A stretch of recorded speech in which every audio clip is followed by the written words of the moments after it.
اس موضوع پر تفصیلی گفتگو کرنے کے لیے ہمارے درمیان موجود ہیں فضیلت الشیخ محمد منیر قمر حفظہ اللہ. شیخ محترم ہمارے درمیان بلکہ بر صغیر کے تمام علمی طبقے کے درمیان کوئی تعارف کے محتاج نہیں ہے الحمدللہ. اب تمام سے گزارش ہے درس کو توجہ سے سنیے. زوم پہ ویڈیو آڈیو بند رہے. درس کے بعد وقت رہا تو شیخ کی اجازت کے ساتھ سوال و جواب کی نشست بھی ہوگی.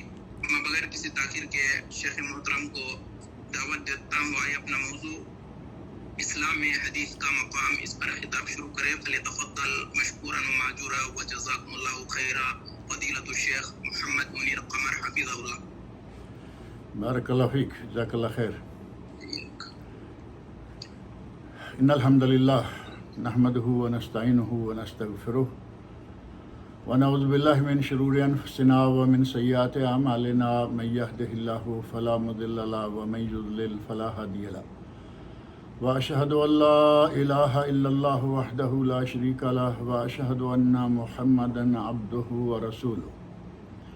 اما بعد فإن خیر الحدیث کتاب اللہ وخیر الہدی ہدی محمد صلی اللہ علیہ وسلم وشر الامور محدثاتها وكل محدثة بدعة وكل بدعة ضلالة وكل ضلالة في النار. رب اشرح لي صدري ويسر لي امري واحلل عقدة من لساني يفقهوا قولي. رب اعوذ بك من همزات الشياطين واعوذ بك رب ان يحضرون. اعوذ باللہ السمیع العلیم من الشیطان الرجیم. وما انزلنا علیک الکتاب الا لتبین لهم الذی اختلفوا فیہ ورحمۃ لقوم یؤمنون. ہر قسم کی تعریف و توصیف اور حمد و ثنا خالق کائنات مالک ارض و سما کے لیے ہے. وہ خالق و مالک جس نے ہمیں اسلام جیسا دین عطا فرمایا جو کہ تمام ادیان سے اعلیٰ، تمام ادیان سے افضل اور کامل بلکہ اکمل ہے، اور وہ دین اسلام ہے. اور دین اسلام کے جو مصادر ہیں یا شریعت کے جو مصادر ہیں وہ معروف ہے کہ غیر مختلف فی مصادر جن میں کسی قسم کا کوئی اختلاف نہیں ہے وہ ہے کتاب اللہ اور سنت رسول صلی اللہ علیہ وسلم. اللہ کی کتاب پھر متفق علیہ ہے، کسی کو کوئی اعتراض نہیں ہے کہ یہ مصدر شریعت ہے، سورس آف اسلام. اور جہاں تک تعلق ہے نبی اکرم صلی اللہ علیہ وسلم کے ارشادات کا، نبی اکرم صلی اللہ علیہ وسلم کے اعمال طیبہ کا، آپ کی حیات طیبہ کا، تو اس کے بارے میں آ کے پھر بعض لوگ جو ہیں وہ انکار کر کے کہنے لگے کہ قرآن کریم تو قرآن کریم ہے اور حدیث جو ہے یہ لوگوں کے ذریعے، راویوں کے ذریعے آئی ہے، اس میں پتہ نہیں کیا کیا کچھ فرق آیا ہے اور کیا کیا ہوا ہے. سب سے پہلے حدیث کے اور قرآن کے اس فرق کے بارے میں تھوڑا سا سوچ لیں اور دیکھ لیں کہ قرآن کریم جو لوگ یہ کہہ رہے ہیں کہ یہ لوگوں کے ذریعے، یعنی ان کا اشارہ ہے صحابہ، تابعین، تبع تابعین، اتباع و تبع تابعین کے بارے میں کہ یہ ان کے ذریعے آیا ہے. ان سے یہ پوچھئے کہ کیا قرآن کریم ان کے باپ پر نازل ہوا تھا کہ اس نے ان کو پکڑا دیا کہ یہ ہے قرآن؟ قرآن کریم بھی انہی لوگوں کے ذریعے نازل ہوا ہے، انہی لوگوں کے ذریعے ہم تک پہنچا ہے. اللہ رب العزت نے حضرت جبرائیل امین علیہ السلام کے ذریعے حضرت محمد رسول اللہ صلی اللہ علیہ وسلم تک پہنچایا، اور پھر وہاں سے صحابہ اکرام، تابعین، تبع تابعین، اول باول پہنچتے پہنچتے جس طرح قرآن کریم ہم تک پہنچا اسی طرح حدیث رسول صلی اللہ علیہ وسلم بھی ہم تک پہنچی. لہذا یہ بات ذہن میں نکال دینی چاہیے کہ ہم نے بڑا تیر مارا، کہا کہ یہ تو جی قرآن ہے اور یہ حدیث ہے. اگر آدمی قرآن کریم کو سیکھنا چاہے، پڑھنا چاہے تو وہ بھی حدیث کے بغیر نہیں سیکھ سکتا. حدیث کا شریعت میں مقام اتنا ہے کہ حدیث کے بغیر آدمی قرآن بھی نہیں سمجھ سکتا. اور پھر ہم تو غیر عرب ہیں جو عرب تھے، جو صحابہ کرام ہیں اور نبی اکرم صلی اللہ علیہ وسلم کی صحبت میں رہنے والے ہیں، ان لوگوں کو بھی جب تک نبی صلی اللہ علیہ وسلم نے وضاحت کر کے نہیں بتائی وہ بھی نہیں سمجھ پائے. عربی زبان والے عرب ہیں، لیکن قرآن کریم کی تفسیر اور تشریح، اس میں سے احکام، ان کی تعلیمات نبی اکرم صلی اللہ علیہ وسلم نے اپنے صحابہ کو دی، جس کی تفصیل انشاءاللہ آتی ہے. سردر صاحب یہ دیکھیں کہ قرآن کریم میں اللہ رب العزت نے کچھ ارشادات میں ہمیں یہ ہدایت دی ہے کہ جب تک تم میرے نبی صلی اللہ علیہ وسلم کی تعلیمات کو، آپ کی احادیث کو، آپ کی سنتوں کو، آپ کی حیات طیبہ کو فالو نہیں کرو گے، اس وقت تک تم کامیاب نہیں ہو سکتے. اب ان آیات میں سے ایک آیت سورۃ الاحزاب کی آیت نمبر 21 ہے، لَقَدْ كَانَ لَكُمْ فِي رَسُولِ اللَّهِ أُسْوَةٌ حَسَنَةٌ. اللہ رب العزت نے قرآن کریم میں فرمایا کہ تمہارے لیے میرے نبی حضرت محمد رسول اللہ صلی اللہ علیہ وسلم رسول اللہ، لَقَدْ كَانَ لَكُمْ فِي رَسُولِ اللَّهِ أُسْوَةٌ حَسَنَةٌ، تمہارے لیے اللہ کے رسول بہترین نمونہ ہیں، یا تمہارے لیے اللہ کے رسول صلی اللہ علیہ وسلم کی حیات طیبہ میں ایک بہترین نمونہ ہے. اگر نبی صلی اللہ علیہ وسلم کی حیات طیبہ ہمارے سامنے نہ ہو تو اس آیت کا کوئی معنی نہیں بنتا. ہمیں ان تفصیلات کو جاننے کے لیے حدیث رسول کی طرف ہی رجوع کرنا پڑے گا، وہیں سے یہ ساری معلومات ہمیں ملیں گی. اور دوسری جگہ سورۃ النور کی آیت نمبر 63 میں اللہ رب العزت نے ارشاد فرمایا فَلْيَحْذَرِ الَّذِينَ يُخَالِفُونَ عَنْ أَمْرِهِ أَن تُصِيبَهُمْ فِتْنَةٌ أَوْ يُصِيبَهُمْ عَذَابٌ أَلِيمٌ. ان لوگوں کو ڈر جانا چاہیے جو نبی صلی اللہ علیہ وسلم کے حکم کی نافرمانی کرتے ہیں، کہ ان تصیبہم فتنہ، کہ وہ کسی فتنہ میں مبتلا نہ ہو جائیں، کہیں کفر کی طرف نہ پلٹ جائیں، کہیں نفاق میں نہ آ جائیں، یا انہیں آخرت میں عذاب علیم نہ پکڑ لے. اب جب نبی اکرم صلی اللہ علیہ وسلم کے امر کے بارے میں کہا گیا کہ ان کو نبی صلی اللہ علیہ وسلم کے احکام کی پیروی کرنا ہے، مخالفت نہ کریں. ہمارے پاس جب نبی صلی اللہ علیہ وسلم کے احکام نہیں ہوں گے، نبی اکرم صلی اللہ علیہ وسلم کی احادیث نہیں ہوں گی، تو پیروی کس چیز کی کریں گے؟ آپ اندازہ کریں کہ قدم قدم پر قرآن کریم نے نبی اکرم صلی اللہ علیہ وسلم کی احادیث، نبی اکرم صلی اللہ علیہ وسلم کی سنت، نبی صلی اللہ علیہ وسلم کی حیات طیبہ کی طرف ہماری توجہ دلائی ہے کہ آپ کو دین لینا ہے تو وہیں سے لینا ہے. اور پھر سورۃ النحل کی آیت نمبر 44 میں اللہ تعالیٰ نے فرمایا وَأَنزَلْنَا إِلَيْكَ الذِّكْرَ، ہم نے آپ کی طرف ذکر نازل کیا، قرآن کریم، لِتُبَيِّنَ لِلنَّاسِ مَا نُزِّلَ إِلَيْهِمْ، تاکہ آپ لوگوں کے لیے بیان کریں کہ تم پر یا تمہارے لیے کیا نازل کیا گیا ہے، وَلَعَلَّهُمْ يَتَفَكَّرُونَ، تاکہ شاید وہ فکر کریں، تفکیر کریں، سوچیں.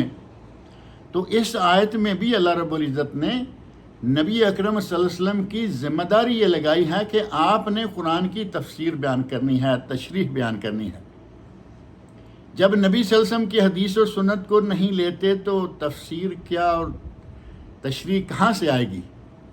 اور جو آیت میں نے شروع میں پڑھی ہے وہ بھی سورہ نحل کی آیت نمبر 64 ہے، وَمَا أَنزَلْنَا عَلَيْكَ الْكِتَابَ إِلَّا لِتُبَيِّنَ لَهُمُ الَّذِي اخْتَلَفُوا فِيهِ، ہم نے جو آپ پر کتاب نازل کی ہے وہ اس لیے کہ آپ لوگوں کو ان کے اختلافی مسائل میں ان کی رہنمائی کریں، ان کے لیے واضح کریں.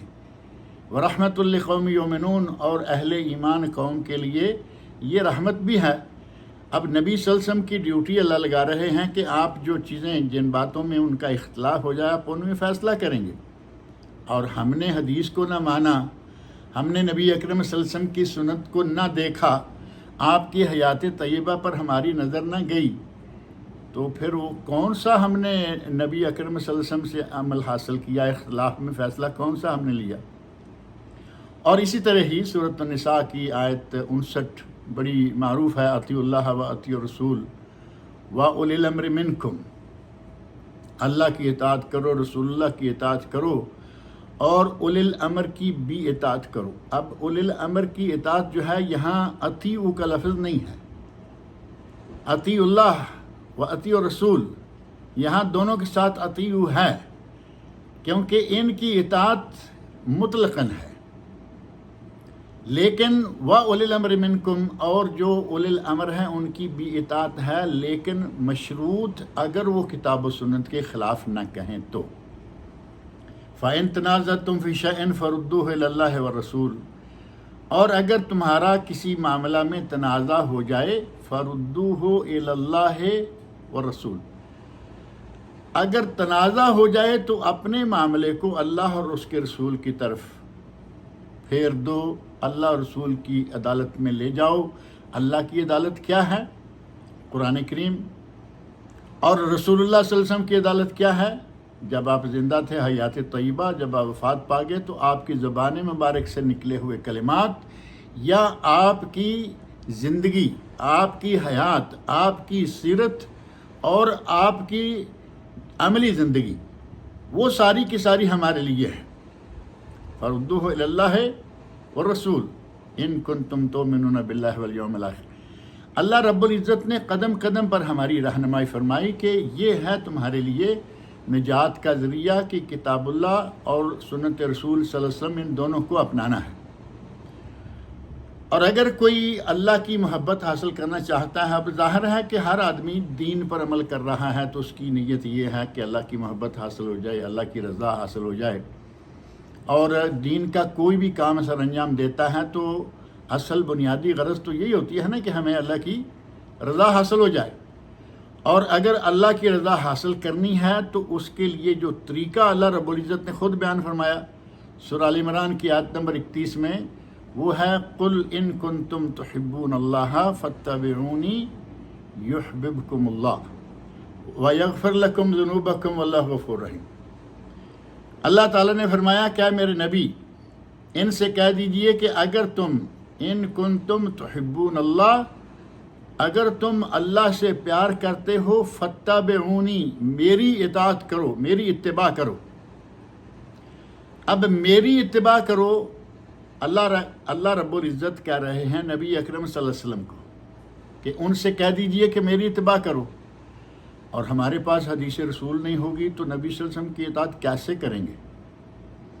یحببکم اللہ، اللہ تمہیں تب محبت کرے گا جب تم نبی پاک صلی اللہ علیہ وسلم کی اتباع کرو گے۔ گویا کہ اللہ کی محبت حاصل کرنے کا ذریعہ وَيَغْفِرْ لَكُمْ ذُنُوبَكُمْ، اور اپنے گناہوں کی مغفرت کا ذریعہ، یہ دونوں چیزیں حاصل تب ہوگی جب تم رسول اللہ صلی اللہ علیہ وسلم سے محبت کرو گے، آپ کی اطاعت کرو گے۔ یہاں بھی یہ بات واضح طور پر آ رہی ہے قرآن کریم میں ہی کہ محبت نبی اکرم صلی اللہ علیہ وسلم سے اور محبت اللہ تعالیٰ سے صرف ایک ہی طریقہ سے ہو سکتی ہے کہ نبی صلی اللہ علیہ وسلم کی اتباع کی جائے، اور نبی صلی اللہ علیہ وسلم کی اتباع تب ہوگی جب آپ کی سنتیں، آپ کی ارشادات، جسے حدیث کہہ لیں، سنت کہہ لیں، جب تک وہ ہمارے پاس نہیں ہوں گی، ان پر عمل نہیں کریں گے، اللہ کی محبت بھی حاصل نہیں ہو سکتی، اور نبی صلی اللہ علیہ وسلم سے محبت ہوگی ہی کیا۔ اور اللہ رب العزت نے سورۃ النساء کی آیت نمبر 13 میں ارشاد فرمایا وَمَن يُطِعِ اللَّهَ وَرَسُولَهُ يُدْخِلْهُ جَنَّاتٍ تَجْرِي مِن تَحْتِهَا الْأَنْهَارُ، جو اللہ رسول کی اطاعت کرتا ہے، اللہ رسول کی اطاعت کرتا ہے، اللہ اسے جنتوں میں داخل کر دے گا جن کے نیچے نہریں بہہ رہی ہوں، خالدین فیہا، اس میں وہ ہمیشہ رہیں گے، وذالک الفوز العظیم، اور یہ بہت بڑی کامیابی ہے۔ اب یہاں اللہ کی اطاعت ٹھیک ہے، قرآن کریم آ گیا، اور رسول اللہ کی اطاعت کیسے کریں گے جب ہمارے پاس رسول اللہ صلی اللہ علیہ وسلم کی حدیث ہی نہیں ہے، رسول اللہ صلی اللہ علیہ وسلم کی ہمارے پاس سنت ہی نہیں ہے، تو آپ اطاعت کیا کر پائیں گے؟ اور اسی پر بس نہیں بات کہ اللہ رب العزت نے اگر کوئی اللہ اور اللہ کے رسول کی نافرمانی کرتا ہے تو اس کے بارے میں بھی فرمایا وَمَن يَعْصِ اللَّهَ وَرَسُولَهُ وَيَتَعَدَّ حُدُودَهُ، جس نے اللہ اور اللہ کے رسول کی نافرمانی کی، دونوں کی، وَيَتَعَدَّى حُدُودَهُ، اور اللہ رب العزت کی طے کردہ حدود سے تجاوز کیا اس نے، يُدْخِلْهُ نَارًا خَالِدًا فِيهَا، اللہ اسے ہمیشہ کی آگ میں داخل کر دے گا، وَلَهُ عَذَابٌ مُّهِينٌ، اور اس کے لیے ذلتناک عذاب ہے۔ اطاعت کریں اللہ کی، اللہ کے رسول کی، دو کی، اور اللہ کے رسول کی اطاعت ہوگی ہی تب جب ہم نبی اکرم صلی اللہ علیہ وسلم کی احادیث دیکھیں گے، نبی اکرم صلی اللہ علیہ وسلم کی سنتیں دیکھیں گے، ان پر عمل کریں گے۔ اگر ان پہ ہم ان کو دیکھتے نہیں، ان کو پڑھتے نہیں، ان کو سیکھتے نہیں، تو پھر عمل کس چیز پہ ہوگا ہمارا؟ اور سورہ نساء کی آیت نمبر 65 میں تو اللہ رب العزت نے ایک بہت ہی خاص حکم ارشاد فرما دیا، اور قسم کھائی اپنی ذات کی۔ نبی اکرم صلی اللہ علیہ وسلم نے عموماً، اللہ رب العزت نے قرآن کریم میں عموماً اپنی ذات کی قسم نہیں، باقی بہت قسمیں کھائیں، شمس کی، قمر کی، فجر کی، ولیال عشر، والفجر ولیال عشر، والشفع والوتر، واللیل اذا یسر، اور تین، زیتون، وہذا البلد الامین۔ اللہ نے جا بجا اپنے ذات کی قسمیں نہیں، اپنی مخلوقات کی قسمیں کھائیں، لیکن اپنی ذات کی قسم ایک جگہ کھائی، اور وہاں کیا فرمایا؟ فلا وربک، فلا وربک لا یؤمنون، تیرے رب کی قسم ہے یہ لوگ اس وقت تک مومن نہیں ہو سکتے، حتی یحکموک فیما شجر بینہم، جب تک کہ اپنے اختلافی مسائل میں آپ کو اپنا قاضی نہ مان لیں۔ اب اختلافی مسئلہ آ گیا، قرآن کریم سے اس کا حل ہمیں نظر نہیں آ رہا، نبی اکرم صلی اللہ علیہ وسلم کی حدیث ہم مانتے نہیں، تو نبی کو قاضی ہم کیسے مانیں گے؟ تو ہم ذکر یہ کر رہے تھے کہ اللہ رب العزت نے قرآن کریم میں بہت ساری چیزوں کی قسمیں کھائی ہیں، لیکن اپنی ذات کی قسم کھا کر اللہ رب العزت نے فرمایا ہے فلا وربک لا یؤمنون حتی یحکموک فیما شجر بینہم، اے میرے نبی مجھے تیرے رب کی قسم ہے، اے میرے نبی مجھے تیرے رب کی قسم ہے، لا یؤمنون، اس وقت تک یہ لوگ مومن نہیں ہو سکتے، حتی یحکموک فیما شجر بینہم، جب تک کہ یہ آپ کو اپنے اختلافی مسائل، جن مسائل میں ان کا کوئی تنازع ہو جائے، جھگڑا ہو جائے، ان میں آپ کو جب تک قاضی نہیں مان لیں گے تب تک یہ مومن نہیں ہو سکتے۔ تو جب یہ نبی صلی اللہ علیہ وسلم کو قاضی نہ مان لیں تب تک یہ مومن نہیں۔ قاضی مانیں گے کیسے جب نبی صلی اللہ علیہ وسلم کی حدیث کو ہی نہیں لیں گے؟ تو قاضی تو تبھی مانیں گے نا کہ نبی اکرم صلی اللہ علیہ وسلم کی حدیث سے کسی اختلافی مسئلہ میں فیصلہ ہو گیا اور انہوں نے قاضی تسلیم کر لیا، الحمدللہ۔ اور اگر ہم کہیں کہ ہم تو حدیث کو ہی نہیں مانتے، ہم حدیث کو نہیں لیتے، ہمیں قرآن کافی ہے، نعوذ باللہ، تو وہ آدمی نبی کو قاضی کب مانیں گا اور کیسے مانے گا؟ ممکن ہی نہیں ہے۔ اور پھر اللہ رب العزت نے ساتھ یہ بھی فرما دیا ثم لا یجدوا فی انفسہم حرجا مما قضیت، جب آپ کسی معاملہ میں فیصلہ کر دیں تو اس فیصلے کے خلاف ان کے دل میں ذرا برابر بھی حرج، دل میں یہ نہ ہو کہ میرا پتہ نہیں، بلکہ پوری شرح صدر کے ساتھ، پورے دل کے اطمینان کے ساتھ اس فیصلے کو قبول کر لیں۔ ثم لا یجدوا فی انفسہم حرجا مما قضیت ویسلموا تسلیما، اور آپ کے فیصلہ پر سر تسلیم خم کر لیں، تب یہ مومن ہوں گے۔ ہمارے تو ایمان کی علامت بھی نبی اکرم صلی اللہ علیہ وسلم کے فیصلوں پر سر تسلیم خم کرنا ہے۔ جب حدیث کو نہیں مانیں گے تو پھر ہمارا بنے گا کیا؟ اور پھر یہ بھی نہیں کہ نبی اکرم صلی اللہ علیہ وسلم ہر بات کوئی اپنی مرضی سے ہی کہتے رہتے ہیں۔ نبی اکرم صلی اللہ علیہ وسلم اللہ رب العزت کے حکم سے، اللہ رب العزت کی طرف سے وحی کے بعد وہ بات کہا کرتے ہیں۔ جو تشریعی معاملات ہیں، جو شریعت سے تعلق رکھنے والے معاملات ہیں، دنیا داری معاملات ایک الگ چیز ہے، لیکن جس معاملے کا تعلق شریعت سے ہے اس معاملے میں نبی اکرم صلی اللہ علیہ وسلم اپنی مرضی سے نہیں بولا کرتے تھے، اور اس بات کی گواہی قرآن کریم کے اندر موجود ہے۔ سورۃ النجم کی پہلی 4 آیتیں پڑھ کے دیکھ لیں۔ والنجم اذا ہوا، قسم ہے، دیکھیں یہ ستارے کی قسم بھی آ گئی، قسم ہے ستارے کی جب کہ وہ غائب ہو جائے، ڈوب جائے، ما ضل صاحبکم وما غوا، تمہارا ساتھی نبی اکرم صلی اللہ علیہ وسلم گمراہ نہیں ہوئے، یعنی وہ راہ راست پر ہیں، صحیح ہیں۔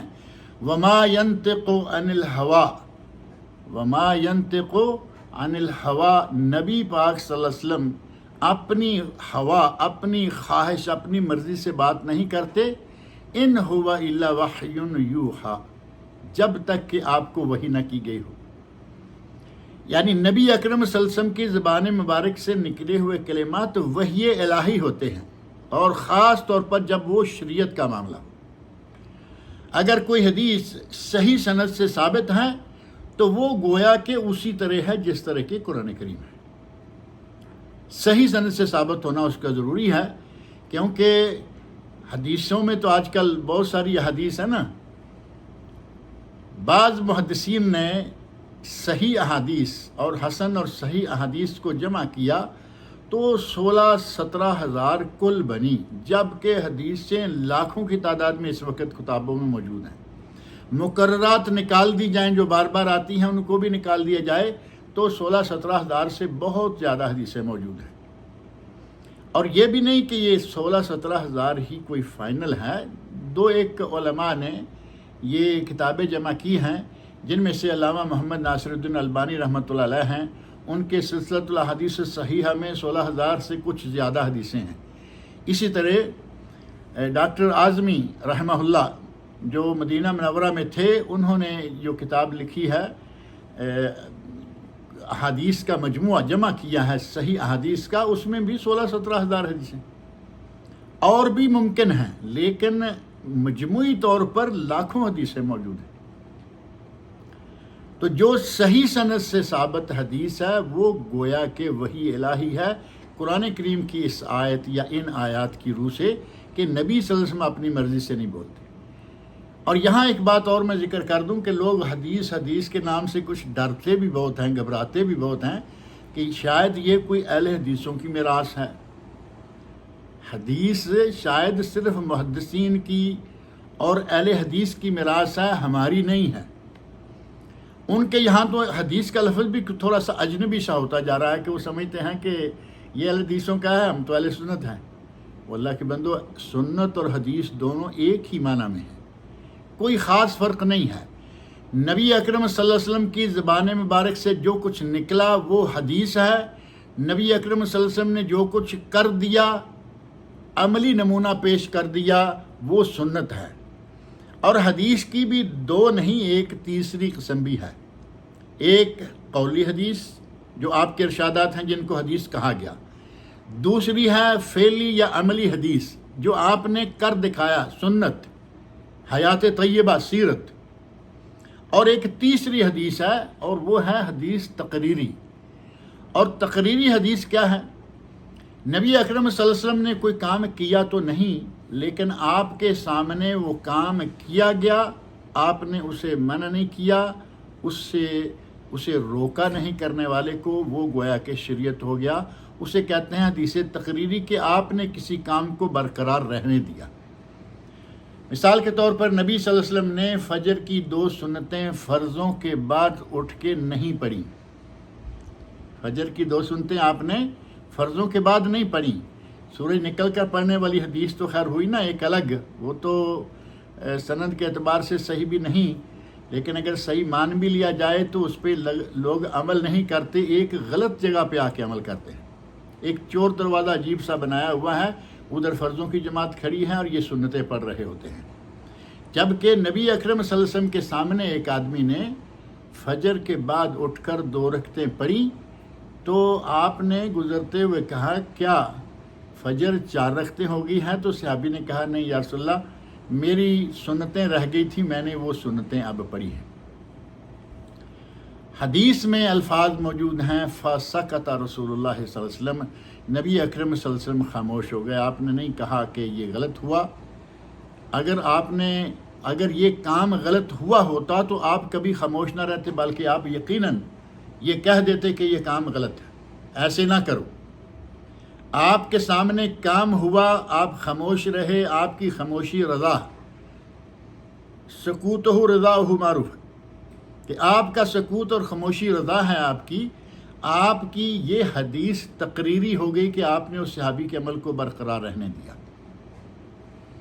ایسے ہی ایک غزوہ کے موقع پر آپ نے اپنے صحابہ کو کہا تھا کہ تم نے عصر کی نماز فلان جگہ پڑھنی ہے۔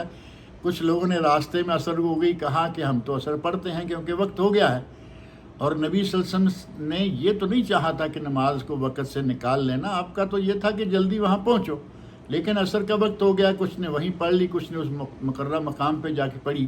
جب یہ واقعہ نبی صلی اللہ علیہ وسلم کے سامنے ذکر کیا گیا تو آپ نے کسی پر ناراضگی کا اظہار نہیں کیا، بلکہ دونوں طرف کو برقرار رہنے دیا۔ یہ بھی تقریری حدیث شمار ہوتی ہے۔ تو حدیث کی 3 قسمیں، قولی، فعلی، تقریری، اور ان تینوں قسموں کو صحیح احادیث کی شکل میں وحی الہی مانا جائے گا۔ اللہ رب العزت نے نبی اکرم صلی اللہ علیہ وسلم کے لیے ایک خاص انتظام کر رکھا تھا کہ وحی جلی قرآن کریم، جسے وحی مطلوب بھی کہا جاتا ہے، تلاوت کی جانے والی وحی قرآن کریم، اور وحی خفی یا وحی غیر مطلوب، وہ وحی جو کہ تلاوت نہیں کی جاتی، اور وہ وحی خفی ہے، یعنی اللہ رب العزت دل میں القاء کر دیتا ہے۔ اللہ رب العزت آپ کے دل میں کوئی چیز جو ہے وہ ڈال دیتا ہے اور آپ اس کو فرما دیتے ہیں، یہ وحی خفی ہے، لیکن ہے یہ بھی وحی۔ حدیث رسول صلی اللہ علیہ وسلم وحی ہی ہے۔ اور جیسے میں ذکر کر رہا تھا کہ لوگ لفظ حدیث سے گھبرا جاتے ہیں اور سمجھتے ہیں کہ نہیں جی ہم تو اہل سنت ہیں، بلکہ اہل سنت والجماعت ہیں، اور سنت اور جماعت دونوں نے کیا کیا کیا پرواہ کوئی بھی نہیں۔ عمل دیکھو تو نہ سنت نہ جماعت، جماعت یعنی صحابہ کا عمل، اور جب باتیں سنو تو اہل سنت والجماعت گویا کہ صرف وہی اہل سنت ہے، جبکہ حدیث بھی قرآن کی طرح ہے، اور قرآن کو اللہ رب العزت نے حدیث قرار دیا ہے، قرآن کو بھی اللہ نے حدیث قرار دیا۔ سورۃ المرسلات آیت نمبر 50، فَبِأَيِّ حَدِيثٍ بَعْدَهُ يُؤْمِنُونَ، یہ لوگ اس حدیث کے بعد کس پر ایمان لائیں گے؟ دنیا بھر کے محدث اکٹھے کر لو، کسی سے پوچھو کہ یہاں حدیث کس کو کہا گیا ہے؟ یہاں قرآن کریم کو حدیث قرار دیا گیا۔ فَبِأَيِّ حَدِيثٍ بَعْدَهُ يُؤْمِنُونَ، قرآن کریم کو کہا کہ یہ حدیث ہے، اس حدیث کے بعد کس حدیث پہ بات کریں گے، کس پہ عمل کریں گے، کس پر ایمان لائیں گے؟ اور سورۃ الجاثیہ کی آیت نمبر 6 میں ارشاد فرمایا، فَبِأَيِّ حَدِيثٍ بَعْدَ اللَّهِ وَآيَاتِهِ يُؤْمِنُونَ، اس حدیث کے بعد، فَبِأَيِّ حَدِيثٍ بَعْدَ اللَّهِ وَآيَاتِهِ، اللہ کی آیات اور اللہ کے بعد حدیث، کس حدیث پر یہ لوگ ایمان لائیں گے؟ گویا کہ قرآن کریم کو اللہ رب العزت نے حدیث قرار دیا۔ اس سے ڈرنے، لفظ حدیث سے بدکنے ڈرنے والی کوئی بات نہیں ہے، یہ نبی اکرم صلی اللہ علیہ وسلم کے ارشادات ہیں، اور قرآن کریم اللہ رب العزت نے خود فرمایا کہ یہ گویا کہ قرآن حدیث ہی ہے۔ تِلْکَ آیات اللہ نتلوہا علیک بالحق، پہلے فرمایا کہ یہ وہ آیات ہیں جسے ہم حق کے ساتھ آپ پر تلاوت کرتے ہیں۔ فَبِأَيِّ حَدِيثٍ بَعْدَ اللَّهِ وَآيَاتِهِ يُؤْمِنُونَ، یعنی پہلے آیات اللہ، قرآن کی آیات کا باقاعدہ نتلوہا علیک، ہم آپ پر تلاوت کرتے ہیں ذکر کر کے، پھر فرمایا کہ یہ کس حدیث پہ ایمان لائیں گے۔ گویا کہ اللہ رب العزت نے قرآن کریم کو بھی حدیث قرار دیا ہے، اور نبی اکرم صلی اللہ علیہ وسلم کی حدیث ہو یا سنت ہو، ان کا مفہوم بھی ایک ہی ہے۔ اور خود نبی اکرم صلی اللہ علیہ وسلم نے اپنی بات کو اور اپنے فیصلوں کو کتاب اللہ قرار دیا ہے، یعنی نبی صلی اللہ علیہ وسلم نے اپنی بات کو، اپنے فیصلے کو کہا کہ یہ عین کتاب اللہ ہے۔ صحیح بخاری اور صحیح مسلم میں 2 معروف صحابہ، حضرت ابو ہریرہ رضی اللہ عنہ، بڑے مشہور و معروف صحابی ہیں، 5000 سے زیادہ حدیثوں کے راوی ہیں، اور حضرت زید بن خالد جوہنی، جوہینہ قبیلہ کے جوہنی، اور آج کل آپ کے علم میں ہوگا کہ حرم شریف میں ایک امام بھی جوہنی ہیں، عواد جوہنی۔ تو یہ 2 صحابی بیان کرتے ہیں کہ نبی اکرم صلی اللہ علیہ وسلم کے پاس 2 اعرابی آ گئے، 2 بدو آ گئے، ان میں سے ایک نے آ کے کہا، انشدک اللہ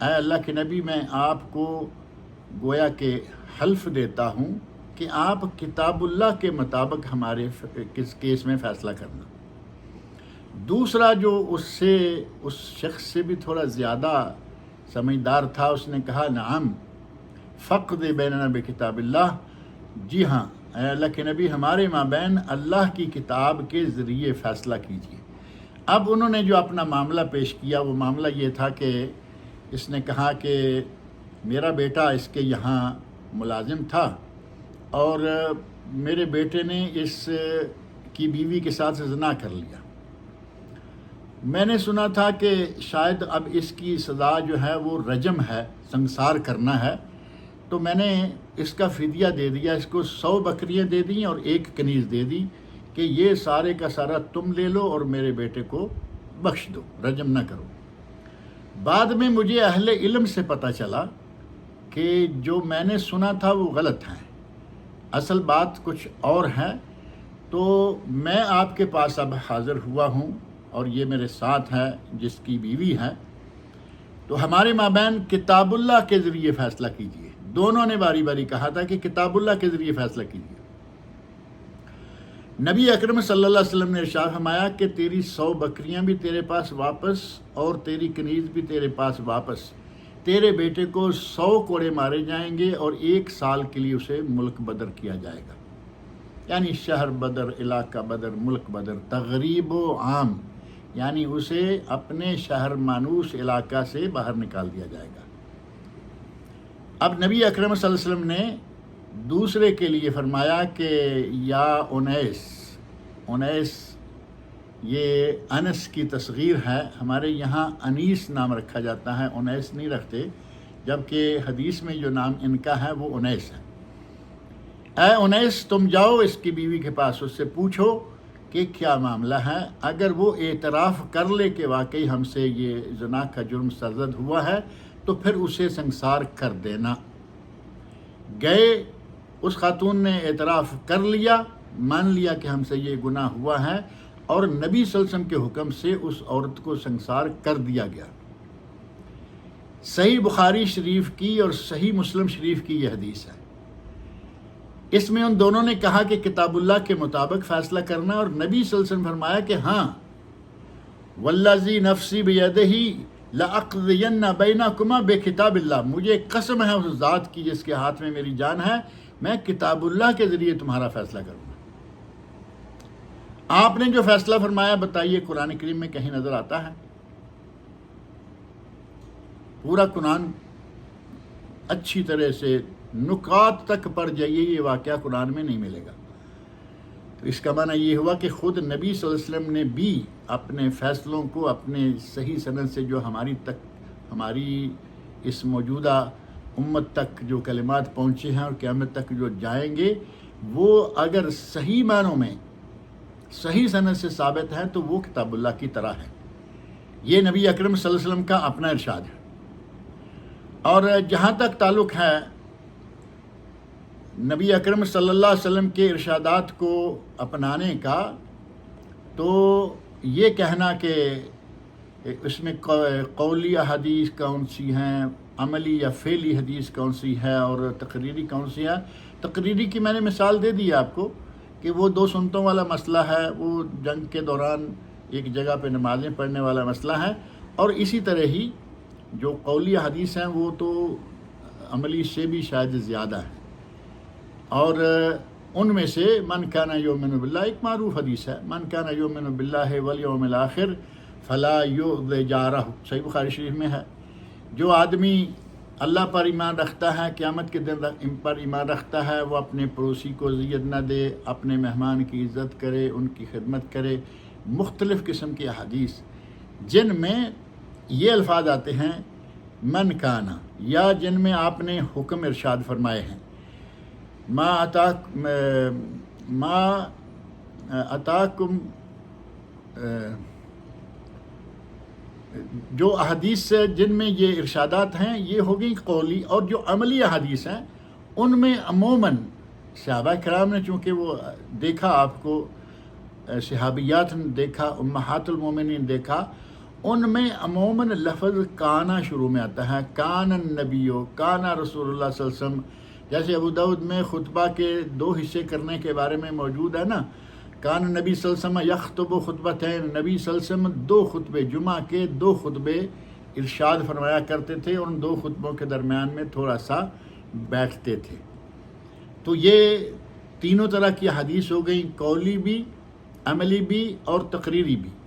اور قرآن فہمی لوگ قرآن فہمی کے نام پہ بڑے کام چلا رہے ہیں، لیکن اگر کوئی کہے کہ وہ حدیث کے بغیر قرآن فہمی کر لے گا تو اس سے یہ ممکن ہی نہیں.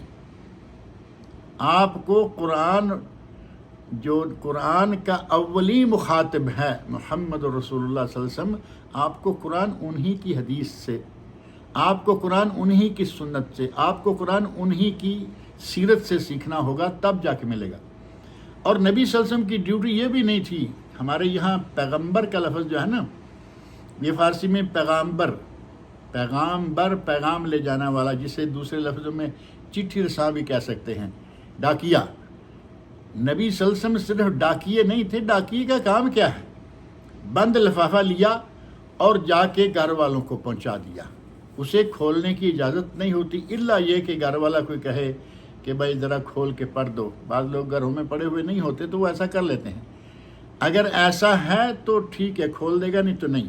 نبی صلی اللہ علیہ وسلم وہ ڈاکیے نہیں تھے، نبی صلی اللہ علیہ وسلم وہ پیغمبر نہیں تھے. نبی اکرم صلی اللہ علیہ وسلم نے قرآن کریم کو نہ صرف پہنچایا بلکہ پڑھ کر اور اس کا ترجمہ، تشریح اور وضاحت کر کے لوگوں کو بتایا.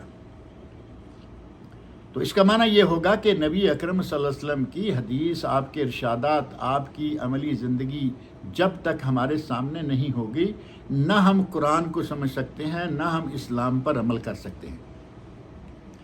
تشریعی امور جتنے ہیں، نماز ہے، ان منکرین حدیث سے آدمی پوچھے کہ نماز کا ذکر تو ٹھیک ہے، 1 2 4 نہیں، سینکڑوں مرتبہ قرآن کریم میں آیا، لیکن 5 نمازوں کی کتنی رکھتے ہیں، 1 رکعت کیسے پڑھی جائے گی، 2 کیسے، 3 کیسے یہ سارا کچھ ہوگا. قرآن کو اقیم الصلاۃ تو مان لیا، پڑھ لیا، نماز قائم کرو، کیسے قائم کرو یہ معلوم نہیں ہوگا. روزہ ہے، کیسے رکھنا ہے، کیسے ٹوٹ جائے گا، کیسے صحیح رہے گا. اور اسی طرح حج ہے، حج کیسے کرنا ہے، یہ ساری چیزیں جو ہیں یہ ہمیں نبی اکرم صلی اللہ علیہ وسلم کی احادیث ہی سکھائیں. اور کچھ چیزیں ہوتی ہیں تدبیری امور جن میں مشورہ کیا جاتا ہے، جیسا کہ نبی اکرم صلی اللہ علیہ وسلم کو باقاعدہ حکم دیا گیا، وَشَاوِرْهُمْ فِي الْأَمْرِ، معاملات میں ان کے ساتھ مشورہ کیجئے. جنگ ہے، قیدیوں کا معاملہ ہے، کچھ بھی ہے تو مشورہ کرنے کا حکم دیا. جہاں شریعت کا مسئلہ آئے گا وہاں کوئی مشورہ نہیں، وہ صرف اللہ اور اللہ کے رسول کے مابین. اور بعض امور میں ہیں اجتہادی بھی ہوتے ہیں، بعض امور طبعی ہیں. طبعی امور میں بھی اسلام نے کچھ زیادہ دخل اندازی نہیں کی. لباس ہے، ٹھیک ہے، جو جیسا لباس پہنے، بنیادی شرط یہ ہے کہ وہ حلال سے ہو، حلال کے پیسے سے خریدا گیا ہو، اور دوسرا یہ کہ وہ ساتر ہو. ساتر مردوں کے لیے ساتر کتنا ہوگا، وہ مردوں کی سرہ یا ناف سے لے کے گھٹنوں تک یہ سطر ہے. ڈانپے ہوئے ہو، نماز پڑھنی ہے، کندھے پر بھی کچھ نہ کچھ ہونا چاہیے. عورتوں کے لیے سارا جسم ہی ان کا سطر ہے، سارے جسم کو ڈھانپے ہوئے ہو، اور کپڑا اتنا باریک نہ ہو کہ اس میں سے جسم نظر آئے، اور نہ ہی کپڑا اتنا ٹائٹ سلا ہوا ہو کہ وہ جسم کے اعضاء کی چغلی کھائے. اور ایک شرط اور لگا دی، کہا کہ مرد عورت کی مشابہت نہ کرے اور عورت مرد کی مشابہت نہ کرے، بلکہ لعنت فرمائی اس عورت پر جو مردوں کی مشابہت کرے، اور لعنت فرمائی اس مرد پر جو عورتوں کی مشابہت کرے. اور آج کل یہ معاملہ جو ہے وہ بہت زیادہ ہوتا چلا جا رہا ہے. اللہ تعالی ہمارے مردوں کو، عورتوں کو، سب کو ہدایت دے. مردوں والے لباس مرد پہنیں، عورتوں والے لباس عورتیں پہنیں. مردوں والے کام مرد کریں، عورتوں والے کام عورتیں کریں.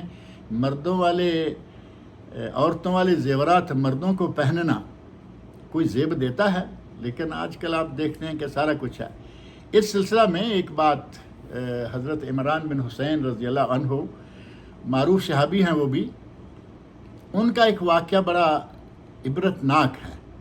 ان کے پاس کوئی آدمی آ گیا اور وہ آ کے کہتا ہے کہ میں کوئی بات پوچھنا چاہتا ہوں اور میری بات جو ہے وہ صرف قرآن سے بتانا ہوگا، میری بات جو ہے وہ صرف قرآن سے بتانا ہوگا۔ حضرت عمران بن حسین رضی اللہ عنہ فرماتے ہیں اِنَّكَ امْرُؤٌ احمق، تو احمق انسان ہے، اگر صرف قرآن سے تمہیں ہر کچھ سمجھانا ہوگا تو یہ دیکھ لیجئے کہ ظہر کی نماز 4 رکعتیں کہاں لکھا ہے قرآن میں؟ قریب سے ہی پکڑ لیا انہوں نے، 4 رکعتیں ظہر کی کہاں لکھا ہے؟ زکوٰۃ کی مقدار کہاں لکھی ہے کہ 2.5% اور اتنے کرنی ہے، اس پہ اتنی زکوٰۃ ہے، اتنی ہے؟ قرآن کریم میں اللہ رب العزت نے حکم دیا ہے اور نبی اکرم صلی اللہ علیہ وسلم کے ارشادات جو ہیں وہ ان کی تشریح ہیں۔ تو گویا کہ ہمیں یہ کہنا کہ بس جی قرآن کافی ہے، یہ احمقانہ حرکت حضرت عثمان رضی اللہ عنہ کے الفاظ میں اِنَّكَ امْرُؤٌ احمق، تو احمق انسان ہے۔ اور آج بھی کچھ احمق ہمارے یہاں پھر رہے ہیں، ان کا میں تھوڑا سا ذکر کرتا ہوں۔ اگر قرآن کریم کو نبی اکرم صلی اللہ علیہ وسلم سے نہیں سیکھیں گے، نہیں سیکھ پائیں گے۔ ایک واقعہ سنن ابو داود میں صحیح سند سے ثابت ہے، نبی اکرم صلی اللہ علیہ وسلم کے ایک صحابی ہیں، قرآن کریم کی آیت جو نازل ہوئی کلوا واشربوا حتی یتبین لکم الخیط الابیض من الخیط الاسود من الفجر، یہ سورہ بقرہ کی آیت نمبر 187 ہے، جہاں روزے کے مسائل ہیں 183 اور 87-88 تک۔ انہی میں ایک آیت یہ ہے کہ تم کھاؤ پیو، رات کو سحری کھاؤ پیو، حتی یتبین لکم الخیط الابیض من الخیط الاسود من الفجر، جب تک کہ فجر کے وقت سفید داغا کالے داغے سے واضح نہ ہو جائے۔ صحابی ہیں حضرت عدی بن حاتم رضی اللہ عنہ، وہ کہتے ہیں کہ میں نے 2 اقال لیے، اقال جو عرب لوگ یہاں پہنتے ہیں نا، 2 اقال لیے، ان میں سے ایک سفید تھا، یا 2 موٹی رسیاں کہہ لیں یا کچھ بھی کہہ لیں، ایک سفید اور ایک کالی رسی لی، اپنے تکیے کے نیچے رکھ لی، میں اٹھاتا ہوں دیکھتا ہوں کہ کب دونوں کا رنگ جو ہے وہ الگ الگ مجھے نظر آنے لگے، اور یہ بات بالآخر جا کے نبی اکرم صلی اللہ علیہ وسلم کے سامنے ذکر کی، یا رسول اللہ میں نے یہ جو آیت تھی اس کا مفہوم اس طرح سمجھا ہے، تو آپ مسکرائے اور فرمایا اِنَّ وِسَادَكَ لَعَرِيضٌ طویل، اے عدی تیرا تکیہ تو بہت ہی لمبا چوڑا ہے، یعنی اس نے تو دن رات کو اپنے نیچے چھپا لیا، جبکہ انما هو اللیل والنہار، اس سے مراد رات اور دن کی سفیدی ہے، رات کی سفیدی ختم ہو جائے، رات کی سیاہی ختم ہو جائے اور دن کی سفیدی شروع ہو جائے، یہ مراد ہے۔ یہ نہیں کہ 2 دھاگے رکھ لو اور اس کو اس طرح سمجھنا شروع کر دو۔ یہ حدیث صحیح بخاری شریف میں بھی موجود ہے، لیکن وہاں یہ تقیے والا ذکر جو ہے وہ نہیں ہے۔ ایسے ہی قرآن کریم میں سورۃ نور کی آیت نمبر 2 ہے، الزانیۃ والزانی فاجلدوا کل واحد منہما 100 جلدہ، زانی مرد زانی عورت کو 100 کوڑے مارو۔ اگر حدیث ہمارے پاس نہ ہو تو زانی مرد شادی شدہ ہے یا غیر شادی شدہ، زانی عورت شادی شدہ ہے یا غیر شادی شدہ، دونوں کے لیے طے ہو گیا نا 100 کوڑے۔ جبکہ نبی اکرم صلی اللہ علیہ وسلم کی حدیث ابھی میں نے پہلے 2 بدوؤں کے حوالے سے ذکر کی ہے کہ عورت بیوی اس کی چونکہ شادی شدہ تھی، اس سے سنگسار کیا گیا، صحیح بخاری مسلم کے حوالے سے، اور لڑکے کو 100 کوڑے مارے گئے۔ نبی اکرم صلی اللہ علیہ وسلم نے یہ وضاحت فرما دی قرآن کریم کے آیت کی کہ اگر لڑکی لڑکا کوئی کنوارے ہیں تو 100 کوڑے، اور شادی شدہ دونوں ہیں تو دونوں سنگسار، ایک شادی شدہ ہے تو وہ سنگسار، اور جو غیر شادی شدہ ہے اس کو 100 کوڑے۔ اسی طرح نبی اکرم صلی اللہ علیہ وسلم نے جو محرم رشتہ دار ہیں، کون سا رشتہ جو ہے وہ محرم کا ہے، ان محرم رشتہ داروں کا ذکر اللہ رب العزت نے سورہ نساء کی آیت نمبر 23 میں فرمایا ہے۔ وہاں ہے ان تجمع بین الاختین، یہ تمہارا محرم، یہ تمہارا محرم، یہ تمہاری محرم، یہ تمہاری محرم، اور جب باری آئی کہ 2 بہنیں سگی، ان تجمع بین الاختین، 2 سگی بہنوں کو اپنے نکاح میں اکٹھا کرو، یہ بھی حرام ہے، یعنی بیوی اور اس کی بہن سالی ہوگی نا، بیوی اور سالی دونوں سے نکاح کرنا بھی حرام ہے۔ اب اگر یہیں تک رہنے دیں تو بات ختم ہو گئی، جبکہ صحیح سند کے ساتھ صحیح ابن حبان میں اور معجم طبرانی کبیر میں یہ بات موجود ہے، اور البدر المنیر ابن الملقن کی کتاب ہے، اس میں انہوں نے اس کی سند کو صحیح قرار دیا ہے۔ اس میں یہ موجود ہے کہ اگر نبی اکرم صلی اللہ علیہ وسلم کے ارشاد کے روح سے اگر کسی کے پاس پھوپھی ہے تو اس کی بھتیجی کو اپنے نکاح میں اس پر نہیں لا سکتا، یعنی پھوپھی اور بھتیجی کو ایک نکاح میں جمع کرنا بھی حرام۔ اگر کسی کے پاس خالہ ہے تو اس کی بھانجی کو لا کے اس پر سوتن نہیں بنا سکتا، خالہ اور بھانجی دونوں کا اکٹھے ایک نکاح میں ہونا بھی حرام۔ یہ تفصیل بیان کس نے کی؟ نبی اکرم صلی اللہ علیہ وسلم نے۔ اس طرح ہمارے سامنے قرآن کریم کو سمجھنے کے لیے، قرآن فہمی کے لیے حدیث رسول کا ہونا انتہائی ضروری ہے۔ نبی اکرم صلی اللہ علیہ وسلم نے اس سلسلہ میں بہت سارے ہمیں احکامات دیے، بہت ساری تعلیمات دیں۔ قرآن کریم شروع میں نے کئی آیات ذکر کی ہیں جن کو جب تک ہم حدیث رسول نہ لیں کوئی معنی نہیں بنے گا، کوئی بات ہی سمجھ میں نہیں آئے گی۔ نبی اکرم صلی اللہ علیہ وسلم کے گھر میں 2 آدمی آ گئے، سنت رسول کو پکڑا کے رکھنا، سنت رسول پر عمل کرنا کتنا ضروری ہے، اور جو سنت سے نفرت کرے، حدیث سے نفرت کرے، اس کا ٹھکانہ کیا ہوگا۔ اس سلسلہ میں بخاری مسلم کی حدیث معروف ہے، 3 آدمی نبی صلی اللہ علیہ وسلم کے گھر تشریف لائے۔ امہات المومنین سے پوچھا کہ آپ کا عمل کیا تھا؟ انہوں نے فرمایا کہ آپ یہ عمل کرتے تھے۔ تو وہ تینوں کہتے ہیں این نحن من النبی صلی اللہ علیہ وسلم وقد غفر اللہ له ما تقدم من ذنبه ما تاخر۔ نبی صلی اللہ علیہ وسلم کے تو سارے اعمال، سارے گناہ اللہ نے بخش رکھے ہیں، پہلے پچھلے۔ کہاں نبی پاک صلی اللہ علیہ وسلم اور کہاں ہم، اور پھر بھی آپ اتنا عمل کرتے ہیں۔ تو اس موقع پہ ان تینوں نے باری باری کہا۔ ایک کہتا ہے کہ میں آج کے بعد ساری رات جاگوں گا، کبھی سویا نہیں کروں گا، یعنی تہجد گزار ہو جاؤں گا، رات کو میں سویا نہیں کروں گا۔ دوسرے نے کہا کہ میں ہمیشہ روزہ رکھوں گا، میں روزہ کبھی ترک نہیں کروں گا۔ تیسرے نے اور بھی آگے بڑھ کے حد کر دی، کہا کہ میں شادی ہی نہیں کروں گا، نہ بیوی نہ بچہ، نہ کوئی جھنجھٹ، نہ کوئی عبادت میں رکاوٹ۔ یہ بات نبی اکرم صلی اللہ علیہ وسلم تک پہنچی۔ آپ گھر سے گئے، نکلے اور باہر تشریف لے گئے، جہاں دیکھا کہ شاید یہ وہی لوگ ہیں جنہوں نے یہ بات کہی ہے، تو وہاں جا کے کہتے ہیں انتم الذین قلتم کذا و کذا، کیا تم ہی وہ لوگ ہو جنہوں نے یہ باتیں کہی ہیں؟ تو ظاہر ہے کہ انہوں نے کہا کہ ہاں۔ تو نبی صلی اللہ علیہ وسلم نے ارشاد فرمایا اما واللہ انی لاخشاکم للہ واتقاکم لہ، میں تم سب سے زیادہ اللہ سے ڈرنے والا اور سب سے زیادہ متقی ہوں۔ یعنی تم نے یہ تقوی کے طور پر یہ کہا ہے، تو میں تو سب سے زیادہ متقی اور سب سے بڑا اللہ سے ڈرنے والا ہوں۔ لیکنی اصوم و افطر، میں روزہ بھی رکھتا ہوں، چھوڑتا بھی ہوں، واصلی وارقد، میں نماز بھی رات کو پڑھتا ہوں اور میں سوتا بھی ہوں، واتزوج النساء، اور میں نے تو کتنی عورتوں سے شادیاں کر رکھی۔ اتزوج النساء، نبی صلی اللہ علیہ وسلم نے آپ کے گھر میں، آپ کے حرم مبارک میں وفات کے وقت 9 بیویاں تھیں بیک وقت۔ تو آپ نے فرمایا کہ تم کیا کر رہے ہو، کیا کہہ رہے ہو، اور آگے آپ نے جو الفاظ ارشاد فرمائے وہ دیکھیں، فمن راغب عن سنتی فلیس منی، جس نے میری سنت سے اعراض کیا، روگردانی کی، وہ مجھ سے نہیں۔ اب جو حدیث نہ مانے گا وہ کن سے رہے گا؟ آپ نے تو ان 3 لوگوں کو کہا کہ جو میری سنت سے اعراض کرے وہ مجھ سے نہیں، اور جو حدیث کا انکار ہی کر دے وہ آپ سے کیسے ہوگا اور آپ کی امت سے کیسے ہوگا؟ اللہ رب العزت ان لوگوں کو ہدایت دے۔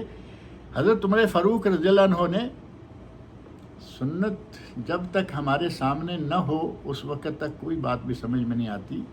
حضرت عمر فاروق رضی اللہ عنہ حجر اسود کے سامنے آئے، معروف حدیث ہے، صحیح بخاری شریف میں ہے، اور حجر اسود سے مخاطب ہو کر کہتے ہیں میں جانتا ہوں انک حجر لا تنفع ولا تضر، تو پتھر ہے، نہ تو کو نفع دے سکتا ہے نہ نقصان دے سکتا ہے، لولا انی رأیت رسول اللہ صلی اللہ علیہ وسلم لولا انی رأیت رسول اللہ صلی اللہ علیہ وسلم یقبلک ما قبلتک، اگر میں نے نبی صلی اللہ علیہ وسلم کو تجھے بوسہ دیتے ہوئے نہ دیکھا ہوتا تو میں تمہیں کبھی بوسہ نہ دیتا۔ سارے حجاج کرام بوسہ دیتے ہیں یا نہیں؟ بوسہ ہے، ہاتھ کو بوسہ ہے، چھڑی کو بوسہ ہے، نہیں تو دور سے کم از کم اشارہ ہے جو نبی صلی اللہ علیہ وسلم کی تعلیمات کے مطابق اشارہ۔ اللہ رب العزت نے حضرت عمر فاروق کو کتنی بصیرت عطا فرمائی تھی کہ میں نے اگر نبی صلی اللہ علیہ وسلم کو یہ کام کرتے ہوئے نہ دیکھا ہوتا تو میں کبھی نہ کرتا۔ اور صحیح بخاری، مسلم، نسائی، ابن ماجہ اور مسند امام احمد میں نبی صلی اللہ علیہ وسلم کا ارشاد ہے، من اطاعنی فقد اطاع اللہ، جس نے میری اطاعت کی اس نے گویا کہ اللہ کی اطاعت کی، ومن عصانی فقد عصى اللہ، جس نے میری نافرمانی کی اس نے گویا کہ اللہ کی نافرمانی کی۔ اب نبی صلی اللہ علیہ وسلم کی نافرمانی کا پتہ ہی کیسے چلے گا جب کہ ہمیں یہ معلوم ہی نہیں کہ حدیث کیا ہے، نبی کا حکم کیا ہے، نبی صلی اللہ علیہ وسلم نے کیا ہم سے طلب کیا۔ بس ایک ہی ہمیں لگن لگی ہے، جی ہمیں قرآن کافی ہے۔ نبی اکرم صلی اللہ علیہ وسلم نے اپنے عہد مبارک میں ان لوگوں کے بارے میں پیشن گوئی کی تھی جو حدیث کا انکار کرتے ہیں، ان کے بارے میں آپ فرما جا چکے، یہ باقاعدہ پیشن گوئی کر کے گئے ہیں۔ اس پیشن گوئی کا ذکر جو ہے ابو داؤد، مستدرک امام حاکم اور مسند امام احمد میں موجود ہے۔ آپ ارشاد فرماتے ہیں، الا انی اوتیت الکتاب ومثلہ معہ، خبردار ہو جاؤ مجھے اللہ نے کتاب بھی دی ہے، قرآن کریم، ومثلہ معہ، اسی جیسی ایک اور چیز بھی دی ہے۔ نبی کہیں اسی جیسی تو کیا معنی ہوگا؟ جیسے آپ نے فرمایا کہ میں کتاب اللہ سے ہی فیصلہ کروں گا، گویا کہ اللہ نے مجھے ایک چیز قرآن کریم جیسی اور بھی دی ہے۔ الا یوشک رجل شبعان علی اریقتہ، قریب ہے، خبردار ہو جاؤ، قریب ہے کہ ایک آدمی پیٹ بھر کے اپنے گاؤں تکی پہ ٹیک لگائے بیٹھا ہوگا، یقول، اور یہ کہہ رہا ہوگا، علیکم بہذا القرآن، تم اس قرآن کو پکڑ کے رکھو، فما وجدتم فیہ من حلال فحلوہ، جو تمہیں اس میں حلال ملے حلال مانو، حلال جانو، وما وجدتم فیہ من حرام فحرموہ، اور جو تم اس میں سے حرام پاؤ اسے حرام سمجھو۔ اور یہی بات ایک دوسرے انداز سے بھی ابو داؤد میں، ترمذی، ابن ماجہ، صحیح ابن حبان، مستدرک امام حاکم اور مسند امام احمد میں موجود ہے۔ لألفین احدکم متکئا علی اریکتہ، ایک آدمی تم میں سے کوئی لوگ ایسے ہوں گے جو ایک آدمی کو پائیں گے، یاتیہ الامر من امری، میری حدیث، میری بات اس بات تک پہنچے گی، مما امرتکم بہی، ان باتوں میں سے جو میں نے تمہیں کہی ہیں، جن کا تمہیں حکم دیا ہے، او نہیتکم عنہ، یا میں نے تمہیں اس سے منع کیا ہے، فیقول لا ندری، تو وہ کہے گا ہم نہیں جانتے، ما وجدنا فی کتاب اللہ اتبعناہ، ہمیں جو کتاب اللہ میں ملے گا ہم اس کی اتباع کریں گے۔ اہل علم نے لکھا ہے کہ یہ حدیث بے عین ہی جو نبی اکرم صلی اللہ علیہ وسلم نے حیات، جو صورتحال بیان فرمائی کہ ایک اچھا موٹا تازہ پلا ہوا آدمی گاؤں تکیہ لگائے اپنے مسند پہ بیٹھا ہوا ہوگا، اس کے پاس حدیث رسول آئے گی اور وہ کہے گا کہ ہمیں حدیث کی کوئی ضرورت نہیں ہے، قرآن کریم ہمارے لیے کافی ہے، وہ آدمی برصغیر پاک و ہند میں پایا گیا۔ میں کئی مرتبہ کہا کرتا ہوں کہ ہمارا ہندوستان اور پنجاب جو ہے یہ خاص طور پر بڑے زرخیز ہیں، یہ زر بھی پیدا کرتے ہیں، فصلیں، غلے، باغات، پھل بھی پیدا کرتے ہیں، اور یہ عجیب و غریب قسم کی چیزیں بھی پیدا کرتے ہیں۔ اگر آپ دیکھیں گے جھوٹے نبی کتنے گزرے، ان میں سے بہت سارے آپ کو ملیں گے، اور اگر دیکھنا ہے منکرین قرآن تو بہت سارے آپ کو ملیں گے، اور سب سے پہلا منکر قرآن یہاں کا تھا، عبداللہ چکڑالوی اس کا نام ہے، اور طلوع اسلام نام کا رسالہ جس کا بانی پرویز احمد، بڑی ایک لوگوں کے اندر یا خاص طور پر ایک طبقہ کے اندر بڑی خاص حیثیت کا مالک شخص پرویز احمد، معنی طلوع اسلام اس کے بانی ہیں، وہ جو پرویز احمد ہیں ان کے روحانی پدر اور پیشوا وہ تھے عبداللہ چکڑالوی. انہوں نے انکار حدیث کا آغاز کیا. انہوں نے آ کے پھر اس تحریک کو کافی آگے پہنچایا اور آج کل انہی کے پوتا کہہ لیں پڑ پوتا کہہ لیں ایک جاوید غامدی صاحب ہیں وہ بھی انہی میں سے ہیں. اگر وہ پورے منکر حدیث نہیں تو کم از کم انہی سے متاثر اور حدیث رسول کے استخفاف کے لیے لوگوں کو حدیث رسول سے پھیرنے کے لیے ہٹانے کے لیے اپنی زندگی اس شخص نے لگا رکھی ہے. ہمارے بھائیوں کو ہماری بہنوں کو ہمارے عزیز و اقارب کو چاہیے کہ اس قسم کے لوگوں سے اپنے آپ کو بچا کے رکھیں جو کام ہی ایسا کر رہے ہیں کہ جن کے بارے میں نبی اکرم صلی اللہ علیہ وسلم پہلے سے بشارت دے کے جا چکے ہیں, ایک پیش گوئی فرما چکے ہیں کہ اس قسم کا آدمی آئے گا اور وہ آ گیا. اب ایک موضوع یہ ہے کہ کچھ لوگ جو ہیں وہ حدیث کے نام سے کوئی بھی حدیث آئی, اب یہ بھی تو ضروری ہے نا کہ ہمارے علم میں ہو کہ یہ نہیں کہ کوئی بھی حدیث آ جائے تو آمنا جس کو حدیث کو کہہ دے آمنا وصدقنا نہیں. میں نے پہلے بات ذکر کی ہے کہ حدیث ہو تو وہ صحیح سند سے ثابت ہو, کم از کم حسن درجے کو پہنچی ہوئی ہو, حسن لغیرہ ہی حسن لذاتہ ہی, صحیح لغیرہ ہی صحیح لذاتہ ہی, اور اس کے آگے پھر متواتر. اگر اس قسم کی کوئی حدیث ہے تو وہ ہے واجب العمل, اس پر عمل کرنا واجب ہے اور اس کا انکار کرنا کفر ہے. حدیث رسول کا انکار کفر ہے. ایک حدیث کا بھی اگر کوئی انکار کر دیتا ہے تو اس کا عمل جو ہے وہ کفر شمار ہوگا. اور اس بات کا ذکر جو ہے وہ آپ دیکھیں حضرت ابوبکر صدیق رضی اللہ عنہ نے انہوں نے زکوٰۃ کا انکار کرنے والے قرآن سے بھی اور حدیث سے بھی ان کے ساتھ باقاعدہ جنگ کی. صحیح بخاری مسلم کی حدیث موجود ہے, لَأُقَاتِلَنَّ مَنْ فَرَّقَ بَيْنَ الصَّلَاةِ وَالزَّكَاةِ, جو آدمی نماز اور روزے کے درمیان فرق کرے گا, نماز اور زکوٰۃ کے درمیان فرق کرے گا, میں اس سے جنگ کروں گا. انہوں نے جنگ کی اور انہیں کافر قرار دیا, مرتد قرار دیا, کیونکہ انہوں نے اسلام کے ایک رکن زکوٰۃ کا انکار کیا. اس رکن کی قرآن کریم کے اندر موجودگی کے علاوہ نبی اکرم صلی اللہ علیہ وسلم کے ارشادات میں بھی ساری تفصیلات موجود ہیں. لہذا حضرت ابوبکر صدیق رضی اللہ عنہ کا یہ جو حکم تھا وہ بھی اس بات کا پتہ دیتا ہے کہ آدمی اگر حدیث کا انکار کرے گا تو وہ مرتد ہو جائے گا. حضرت عمر فاروق رضی اللہ عنہ نے اپنے گورنروں کو یہ حکم دے رکھا تھا کہ کوئی بھی آدمی اس وقت تک قرآن کریم جب بھی فیصلہ کرنے لگے تو اس کے سامنے قرآن و سنت ہونے چاہیے. قرآن کریم کو دیکھو, سنت رسول کو دیکھو, جب تک ان میں کوئی چیز موجود ہے تب تک تم اپنی رائے, اپنا دماغ, اپنا اجتہاد, اپنی مرضی مت کرو. اور پھر بہت سارے ایسے واقعات آتے ہیں, یہ بات پھر اس طرح لمبی ہو جائے گی.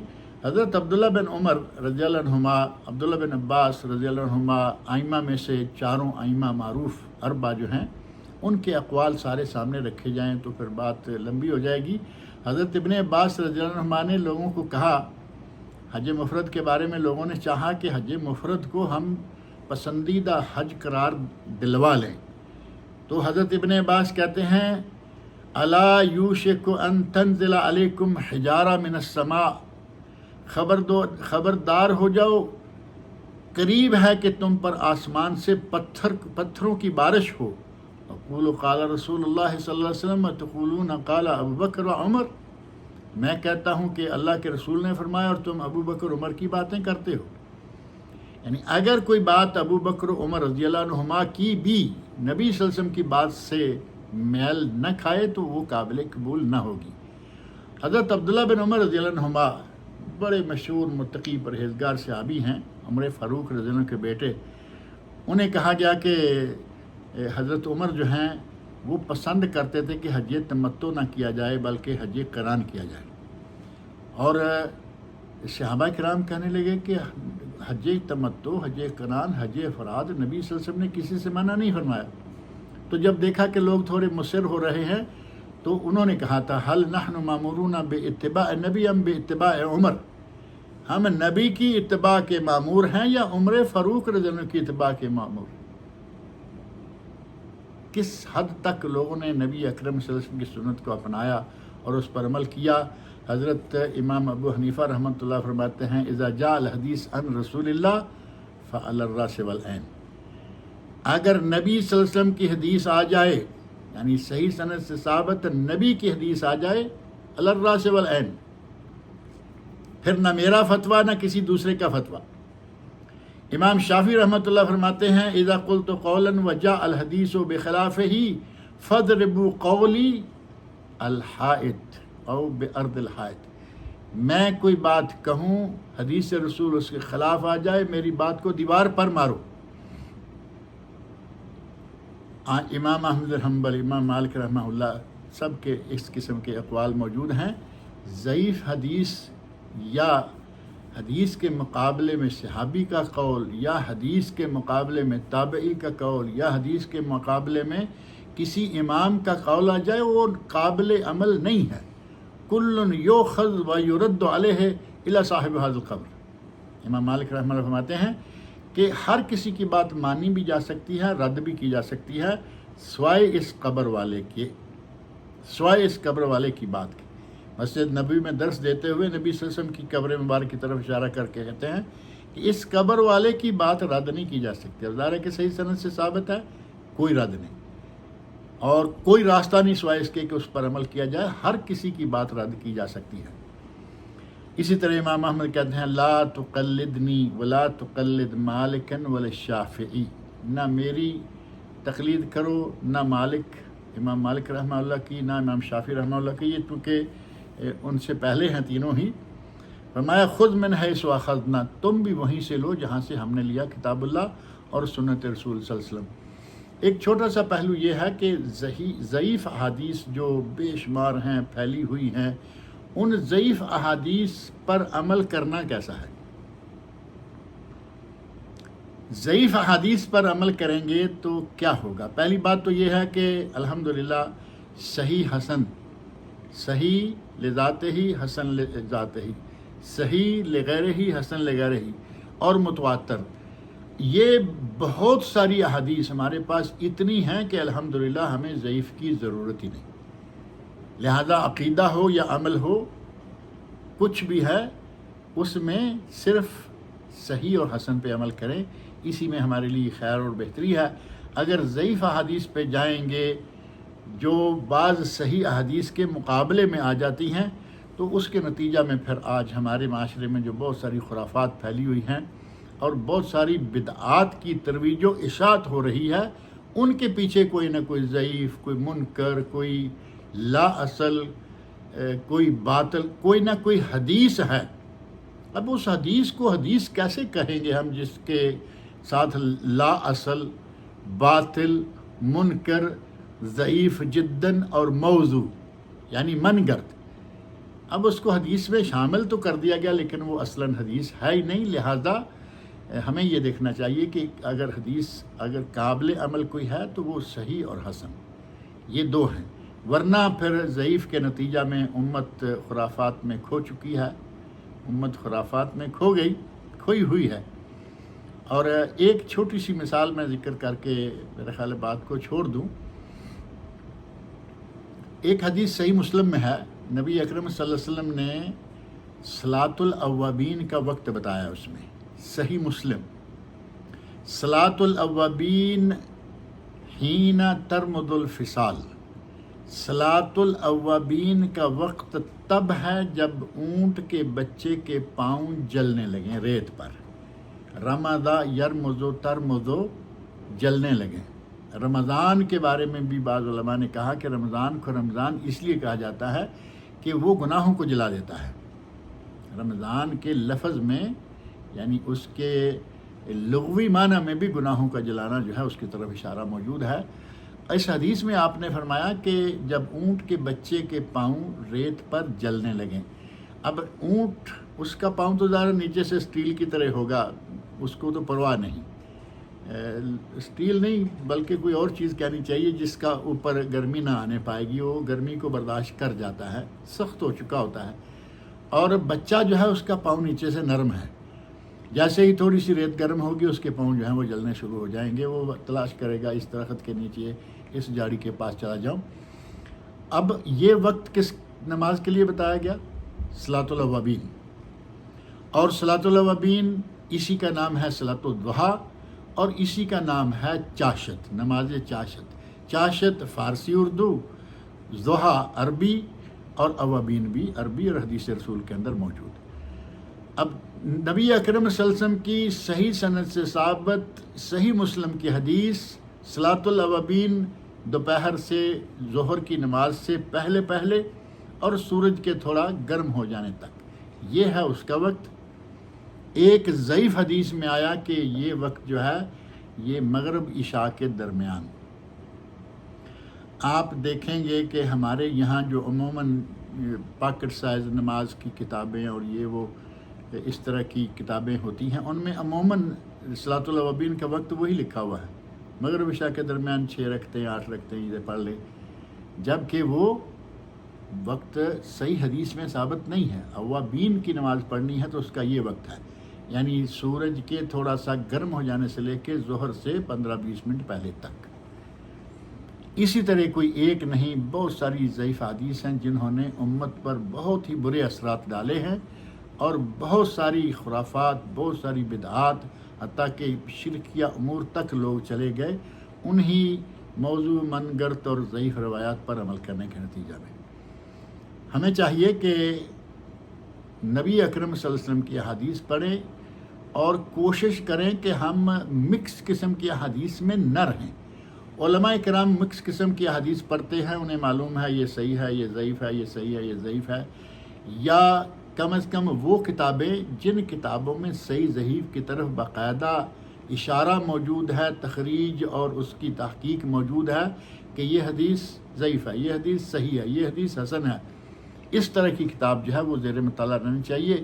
جس کتاب میں یہ بات نہ ہو وہ عام آدمی کو مطالعہ میں نہیں رکھنی چاہیے، کیونکہ اس کے لیے پھر ساری حدیث ہے، اس کے لیے ہر چیز ایک ہی ہے۔ ایسا نہ ہو۔ بخاری مسلم کے بعد جتنی بھی کتابیں ہیں ان میں ضعیف حدیث موجود ہیں۔ بخاری مسلم کو اللہ رب العزت نے یہ مقام دیا ہے کہ قرآن کریم کے بعد روئے زمین پر اگر کوئی صحیح ترین کتاب ہے تو وہ صحیح بخاری ہے، اور اس کے بعد صحیح مسلم کا درجہ آتا ہے۔ تو صحیح احادیث جو ہیں اور حسن درجہ کی احادیث ہیں، ان سے ہمیں دین ملے گا، ان سے ہمیں شریعت ملے گی، ان سے ہمیں پتہ چلے گا کہ نبی اکرم صلی اللہ علیہ وسلم نے جن چیزوں پر چلنے کا اور جن چیزوں سے باز رہنے کا ہمیں حکم دیا ہے وہ کیا کیا ہے۔ لہٰذا ہماری زندگی کا نظام، ہماری پوری زندگی کی جو شعبہ عبادات ہے، شعبہ اخلاقیات ہے، شعبہ معاشیات ہے، حتیٰ کہ شعبہ سیاسیات ہے، کوئی بھی شعبہ ہے اس کے بارے میں ہمیں معلومات ملیں گی تو نبی اکرم صلی اللہ علیہ وسلم کی احادیث سے ملیں گی، نبی صلی اللہ علیہ وسلم کی سنت و ارشادات سے ملیں گی، آپ کی تقریرات سے ملیں گی، تقریری احادیث سے ملیں گی۔ لہذا صرف قرآن نہیں، قرآن کریم کے ساتھ حدیث رسول کو ہمیشہ رکھیں، اور اس کے بعد باری آتی ہے اجماع امت کی، اور یہاں 3 تک تو تقریباً اجماع ہے امت کا کہ یہ مصادر ہیں، اور پھر چوتھا مصدر آتا ہے قیاس کا یا اجتہاد کا۔ اگر سارے اصولوں کے مطابق، یعنی جو اصول ہیں ان سب کے مطابق صحیح قیاس اور صحیح اجتہاد ہو، قیاس مال فارق نہ ہو، اور اسی طرح اجتہاد جو ہے وہ کسی بے بنیاد بات پر نہ ہو، تو پھر وہ کچھ عمل کے لائق ہوگا، ورنہ نبی اکرم صلی اللہ علیہ وسلم کا ارشاد جو ہے وہ ان 2 کتابوں کے بارے میں معروف ہے۔ اور تیسرا صحابہ کرام، ترکت فیکم امرین، 2 چیزیں چھوڑ کے جا رہا ہوں، کتاب اللہ و سنتی، میری کتاب اور میری سنت، کتاب اللہ، اللہ کی کتاب اور میری سنت۔ فرمایا لن تضلوا، کبھی بھی گمراہ نہیں ہوگو اگر ان دونوں پہ رہو۔ اور دوسری میں علیکم بسنتی و سنت الخلفاء الراشدین المہدیین من بعدی، میری اور میرے خلفاء راشدین کی سنت پر عمل کرنا تم پر واجب ہے۔ اب اگر یہاں کی بات کہی جائے کہ امت میں جو اس وقت اتنا بڑا اختلاف بنا ہوا ہے اس کا حل کیا ہے، تو اس کا حل ہمارے مضمون کا نچوڑ یہی ہے کہ اگر سارے لوگ کتاب اللہ اور سنت رسول پر آ جائیں تو انشاءاللہ سارے اختلافات ختم ہو جائیں گے۔ بلکہ ایک جملہ مجھے بڑا اچھا لگا، ہمارے ایک فاضل نے کہا، اس نے کہا تفصیلی ہے لیکن اس کا میں صرف خلاصہ جملے میں لاتا ہوں کہ ساری کی ساری فقہیں، فقہ اہل حدیث، فقہ شافعی، فقہ مالکی، فقہ حنبلی، فقہ حنفی، ساری فقہیں چھوڑ دیتے ہیں اور کتاب اللہ سنت رسول کو لے لیتے ہیں. نہ کوئی اختلاف رہے گا، نہ تفرقہ بازی، نہ یہ طرح طرح کی جماعتیں، اور نہ یہ اور نہ وہ. اللہ رب العزت سے میری دعا ہے کہ وہ ہمیں کتاب اللہ کو سمجھنے، اپنانے اور اس پر عمل کرنے، اور نبی اکرم صلی اللہ علیہ وسلم کی سنت کو سمجھنے، اپنانے، حدیث کو سمجھنے، پڑھنے اور اپنانے کی توفیق عطا فرمائے. اللہ رب العزت ہمارے اس بیٹھنے کو، آپ لوگوں کے بیٹھنے کو قبول فرمائے اور ہمارے سب کے میزان حسنات میں سے جمع فرمائے. وما علینا الا البلاغ المبین. آمین اللہم آمین. بارک اللہ فیک. نفع اللہ بک الاسلام والمسلمین. یہ تھے فضیلۃ الشیخ محمد منیر قمر حفظہ اللہ، آپ کے سامنے خطاب فرما رہے تھے. اسلام میں حدیث کا مقام، ماشاءاللہ تفصیلی گفتگو کی، بہت سی علمی باتیں تھے. اللہ تعالیٰ ہم کو ان کو سمجھ کر اپنی زندگی میں عمل کرنے کے لیے ایک توفیق سے نوازے. آمین یا رب. شیخ اگر آپ کی اجازت ہے تو کچھ سوالات لیں گے شیخ. جی فرمائیے. اگر ٹاپک سے ریلیٹڈ کوئی سوال ہے یا کوئی اہم سوال ہے پوچھنا چاہتے ہیں تو ہینڈ ریز کریے، شیخ محترم کے جوابات دیں گے. میں اپنے پاس سبمٹ کر کے سوال پوچھ سکتے ہیں. السلام علیکم ورحمۃ اللہ وبرکاتہ. وعلیکم السلام ورحمۃ اللہ وبرکاتہ. جی شیخ، آپ نے بتایا ہندو پاک میں یہ دو طبقے ہیں شیخ. وہ طبقے ہیں نا، کیا بولتے ہیں، قرآن ترجمے سے پڑھنے سے روکتے ہیں اور آگے صحیح حدیثوں سے روکتے ہیں شیخ، اور آگے وہ فضائل عمل کتاب پڑھنے کے لیے بتاتے ہیں، زیادہ اس کے اوپر ترجیح دیتے ہیں. ان کا کیا معاملہ ہوگا شیخ آخرت میں اور دنیا میں بھی؟ بارک اللہ فیک. اللہ رب العزت نے نہ ہمیں فضائل اعمال پڑھنے کا حکم دیا ہے، نہ ہمیں قرآن کریم کے ترجمے سے ڈرایا ہے، نہ نبی صلی اللہ علیہ وسلم کی حدیث پڑھنے سے منع کیا ہے. یہ بات تو ساری دنیا مانتی ہے یا نہیں جو میں نے یہ الفاظ کہے ہیں؟ فضائل اعمال کا ذکر ہماری کتاب و سنت میں نہیں ملتا، وہ تو ایک مجموعہ ہے. اور فضائل اعمال اگر یہ کہا جائے کہ اس میں بے شمار باتیں جو قرآن و سنت سے کوئی تعلق نہیں رکھتی وہ بھی ہیں، یعنی سند کے اعتبار سے ضعیف اور کچھ اور طرح کی. اس سے قطع نظر اب جو اس کو پڑھنے کا حکم دیا جا رہا ہے، قرآن کا ترجمہ پڑھنے سے روکا جا رہا ہے، یہ بہت ہی جرأت والی بات ہے. اللہ رب العزت نے قرآن کریم کے بارے میں فرمایا ہے وَلَقَدْ يَسَّرْنَا الْقُرْآنَ، وَلَقَدْ يَسَّرْنَا الْقُرْآنَ، ہم نے قرآن کو آسان کیا. اللہ رب العزت تو کہے کہ ہم نے قرآن کو آسان کیا، اور ہمارے پاک و ہند میں ایک چھوٹا سا قاعدہ چھپتا ہے، اس کا نام ہی یسرنا القرآن ہے. بچپن میں جو پہلے پڑھایا جاتا ہے، آج بھی ہوگا یقیناً، یسرنا القرآن، اس کا معنی ہی یہ ہے کہ ہم نے قرآن کو آسان کیا. اور وہ قاعدہ ہے الف با تا سے شروع کر کے قرآن کریم پڑھنے کی تعلیم دیتا ہے. اللہ کہے قرآن آسان ہے اور مولوی کہے کہ قرآن بہت مشکل ہے، اس کو سمجھنا ناممکن ہے اور اس کو لوگ نہ پڑھیں، اس کو صرف مولوی پڑھیں تاکہ وہ اپنی روٹی روزی کا دھندا چلا سکیں. قرآن کریم اللہ نے آسان کیا ہے، وہ آسان ہے. صحابہ کرام تک بعض چیزیں نہیں سمجھتے تھے، نبی صلی اللہ علیہ وسلم سے پوچھتے تھے. آج بھی جو نہ سمجھے حدیث رسول موجود ہے. قرآن کریم پڑھیں، حدیث رسول صلی اللہ علیہ وسلم سے استفادہ کریں، اور اس سارے عمل میں علماء کرام کے ساتھ ٹچ رکھیں. اب علماء کرام کے ساتھ ٹچ نہیں رکھنا، ہمیں صرف ایک کتاب پکڑا دی بغل میں لگائیں اور گھومتے پھریں، اور اس کتاب میں دین اسلام کا کوئی خاص اگر کہا جائے کہ بڑا پہلو بیان کر دیا گیا ہے، نہیں ملے گا. فضائل اعمال ٹھیک ہے، فضیلت سیکھ لی، اب دین کہاں سے سیکھیں گے؟ فضیلت تو آگے مان لیا کہ ضعیف چیزیں نکال دی جائیں، تب بھی فضائل اعمال میں سے کچھ فضیلتیں آ گئیں. باقی منع کیا ہے، مکروہ کیا ہے، حرام کیا ہے، کون کون سے محرمات ہیں، کون کون سے غیر محرمات ہیں، یہ ساری چیزیں کہاں سے آئیں گی؟ اس کے لیے آپ کو قرآن پڑھنا ہوگا، حدیث پڑھنی ہوگی. اور اگر پھر بھی آپ کا جی نہیں چاہتا تو پھر ظاہر ہے کہ کوئی زبردستی تو کر نہیں سکتا. آپ اپنی کتاب پڑھتے رہیے اور اللہ کی کتاب اور رسول اللہ سے کتاب سے اعراض کیے رہیے. نتیجہ آپ نے سن لیا ہے اور اس کے بعد آپ جانیں اور آپ کا کام جانیں. جی بارک اللہ فیک شرما. اسماعیل بھائی اپنے پاس ایڈمٹ کر کے سوال پوچھ سکتے ہیں. السلام علیکم ورحمۃ اللہ وبرکاتہ. وعلیکم السلام ورحمۃ اللہ وبرکاتہ. سر دو سوال ہیں جو چھوٹے ہیں اور موضوع سے ذرا اندر ہے. ایک ایک کر کے پوچھیں. جی شیخ جیسا کوئی ہم ابھی سفر کو جانے کا ہے، یعنی ابھی عشاء کی نماز کے بعد میں آرام سے بھی جا سکتے ہیں، اس ٹائم پہ 2 رکعتیں نماز پڑھ کے جانا صحیح ہے، لیکن 4 نماز پڑھ کے نکلیں گے تو ایسا کرنا سوچنا کچھ گناہ ہے شاید؟ جو آدمی ابھی سفر پہ نکلا نہیں، نکلنے والا ہے، وہ 2 رکعتیں پڑھ ہی نہیں سکتا، کیونکہ 2 رکعتیں ہیں قصر، اور قصر ہے سفر کے دوران، نہ کہ سفر شروع کرنے سے پہلے. وہ 2 رکعتیں پڑھ ہی نہیں سکتا. یہاں گناہ ثواب کی کوئی بات ہی نہیں ہے. یہاں ایک ہی کام ہے کہ نکلنے سے پہلے وہ پوری نماز پڑھے گا. 4 والی ہے تو 4، اور دوسری تو خیر قصر کسی میں ہے ہی نہیں نا، 4 والی تینوں میں 2 ہوں گی. لیکن سفر پر نکلنے کے بعد دوران سفر اپنے شہر سے باہر نکل کر اپنے شہر کی میونسپلٹی جو حدود ہوتی ہیں ان سے باہر جا کے آپ قصر کرنا شروع کریں گے اگر سفر لمبا ہے. اور اگر ابھی اپنے گھر میں ہی ہیں، اپنے ہی محلے میں ہیں، اپنی مسجد میں پڑھیں اور پوری نماز پڑھیں، اس میں قصر نہیں ہوتی. جی اور سوال یہ ہے شیخ، جب نکاح کرتے ہیں، جب کتاب میں لکھاوری کرتے ہیں، جو دستخط لیتے ہیں، اس طرح یعنی کمپلسری ہے نکاح کے لیے؟ نہیں بولا ایسا خاجی صاحب یعنی نکاح کے لیے خطبہ پڑھا دیے کافی، ایسا یہ معاملہ کیسا؟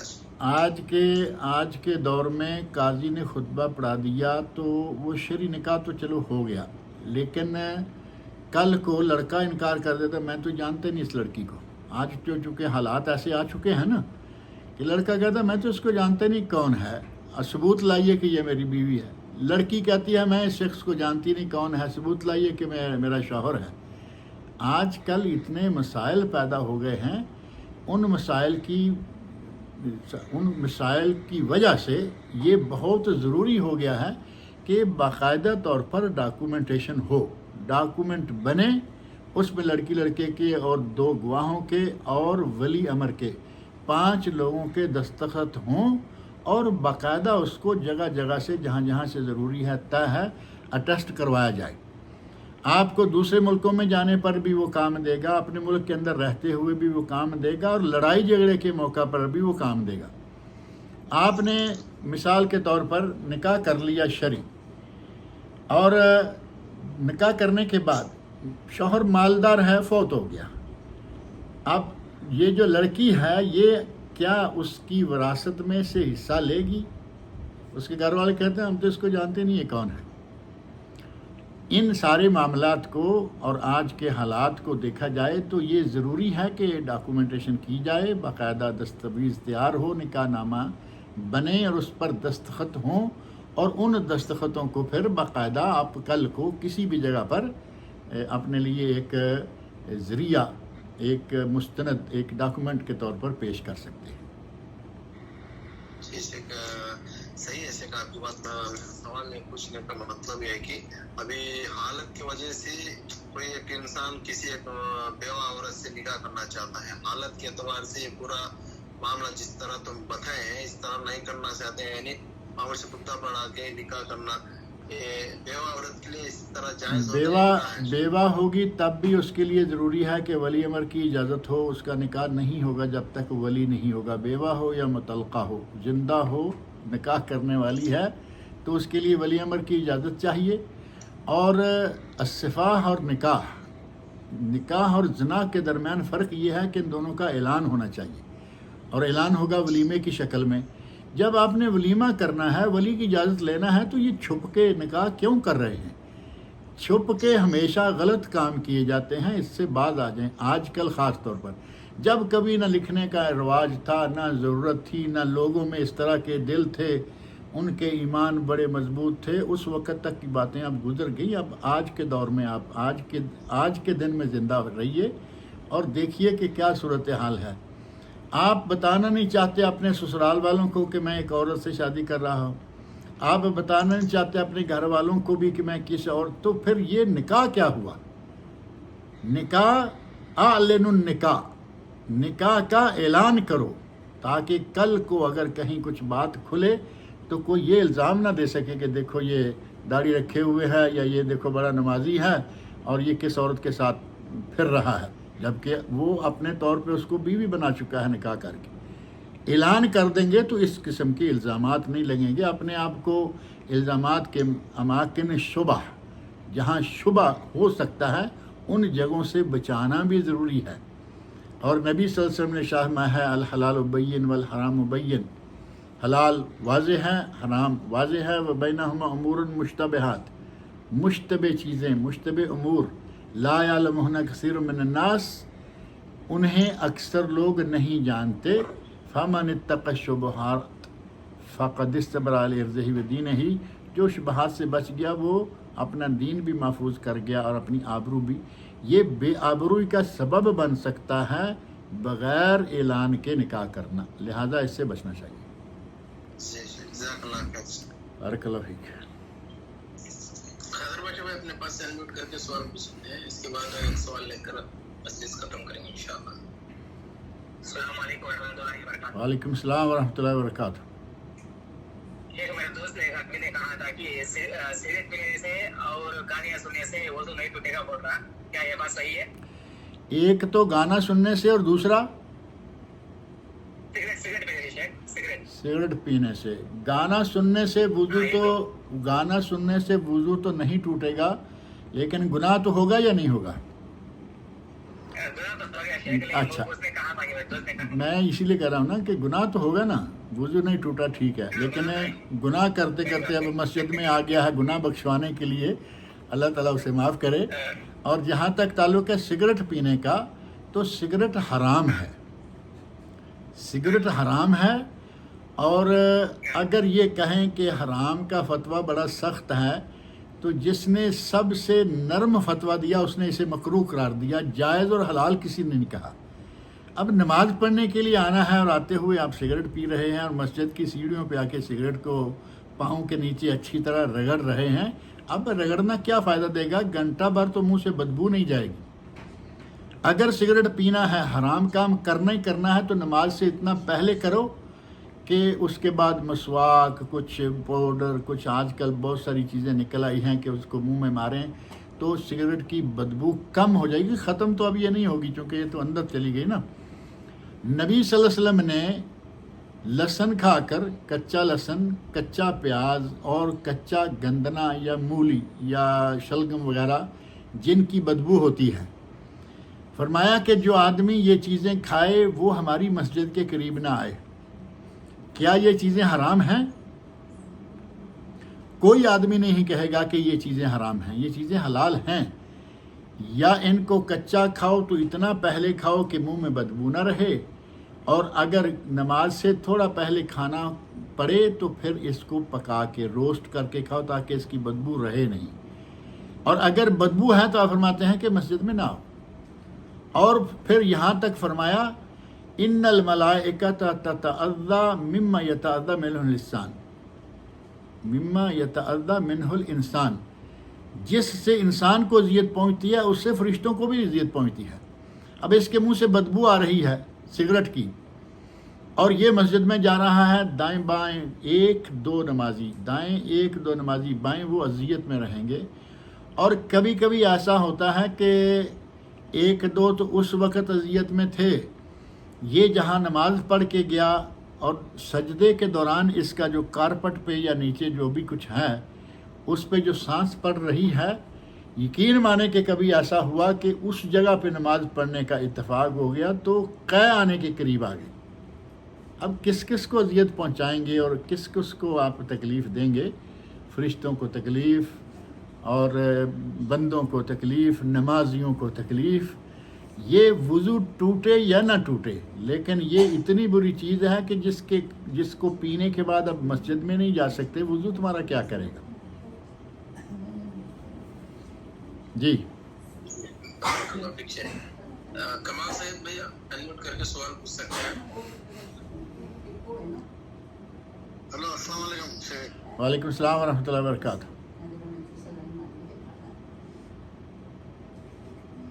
جی کہیے. خالی شاید ڈسکنیکٹ ہو گئے ہیں، ان کا مطلب ہے کہ وقت زیادہ ہو رہا ہے. نہیں شیخ، بس نیٹ ورک پرابلم ہے کہ. کمال بھائی السلام علیکم. وعلیکم السلام ورحمۃ اللہ وبرکاتہ. خیریت شیخ؟ جی خیریت الحمدللہ. شیخ ابھی یہ تھوڑا عمرے کے لحاظ کے بارے میں پوچھنا چاہتا ہوں میں. عمرے کرنے کے لیے خرچ نہیں رہنا چاہیے. عمرہ کرنے کے لیے اگر کسی کو قرض اتارنے کی صلاحیت ہے کسی کے پاس کہ میں اگلی تنخواہ میں یا اس سے اگلی میں 2 تنخواہوں میں قرضہ اتار دوں گا، 2-4 مہینے میں اتار دوں گا، تو وہ قرض لے کے عمرہ کر لے، کوئی حرج نہیں، عمرہ ہو جائے گا. لیکن عمرہ ویسے ہی فرض نہیں ہے، حج کے ساتھ جو ہوگا وہ ہے. بعد میں عمرہ فرض نہیں ہے، قرض لے کے کیوں کریں گے؟ کیونکہ قرض تو وہ ہے کہ جو شہید کو بھی معاف نہیں ہے. قرض وہ چیز ہے کہ شہید کو بھی معاف نہیں، لہذا قرض سے بہت بچنا چاہیے. لیکن اگر کوئی ایسا ہے، اس کو معلوم ہے کہ میرا یہ قرض جو ہے انشاءاللہ اتر جائے گا، 1-2 مہینے میں اتار لوں گا، لوگ جا رہے ہیں میں بھی ان کے ساتھ جا کے عمرہ کر کے آ جاتا ہوں، تو قرض لے لے، انشاءاللہ تعالیٰ اس کا عمرہ صحیح ہوگا. اسی طرح کا معاملہ حج کا بھی ہے. جب تک آدمی کے پاس اپنے پیسے نہ ہوں تب تک حج فرض نہیں ہوتا. لیکن اگر وہ قرض لے کر حج کر لیتا ہے کہ پتہ نہیں اگلے سال تک زندہ رہوں گا یا نہیں، تو چلو میں قرض لے کے حج کر لیتا ہوں، اور چونکہ میری دکان چل رہی ہے، میرا کاروبار چل رہا ہے، میری سیلری ٹھیک چل رہی ہے، یہ قرضہ میں آسانی سے 2-4 مہینوں میں نکال لوں گا، اٹھا دوں گا، قرضہ ختم کر دوں گا، تو وہ حج بھی کر سکتا ہے اور اس کا حج بھی ہو جائے گا. اگرچہ اس وقت تک حج فرض نہیں ہوتا جب تک آدمی میں مالی استطاعت نہ آ جائے. عمرہ صحیح ہوگا، حج صحیح ہوگا، لیکن قرضہ لینے سے بچنے کی کوشش کرنی چاہیے. بارک اللہ فیک شیخ.